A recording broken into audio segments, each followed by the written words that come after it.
Inspetora-Geral da FAESA defende a atuação na decisão da empresa Perissos tuir processo. Foi na equipa conjunta na lidera Rússia e FAESA, halo inspeção na fiscalização da armazém empresa Perissos não identifica empresa na fatin la higiênico, no rai produto estragado, no expirado, carro malo ou produto dia. No FAESA decide taca professor empresa Perissos ou de dia sirania condição, a empresa Perissos lamenta a atuação na decisão da FAESA não se contesta a FAESA, também considera la tuir processo. A tamba lamentação na inspetora-geral da FAESA, Odete Viegas, e a cerimônia entrega motorizada Rússia Organização de Saúde Mundial by FAESA, a atuação da FAESA da empresa Perissos lá o procedimento legal. Siramos tem que reconhecer a saída, mas Sira tem que halo. A FAESA implementa decreto-lei no BMAQIA e claro, tebes. E lá hoje, para Perissos, para operadores econômicos de roto, a FAESA tem papel de a divulgação, informações para operadores econômicos de roto.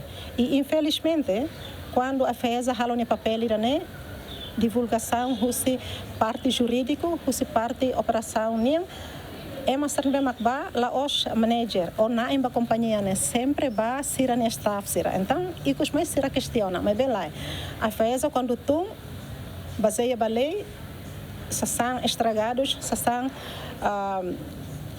estragados liu prazo danificado né tem que foto hotkeras lá ia tá em discussão lei a tu cumpre lá ia ida mak dehan la loja se sira dehan la loja sira mateng halo reflexão basarneang também saída mansane inspetora russo da empresa Roto atua de condição empresário siranian no nebele garante saúde pública para consumidor siranian e a russo mos ba iha empresário Roto iha timor toma bela hadia condições a tornar bela for atendimento bem mais digno para a população para os consumidores.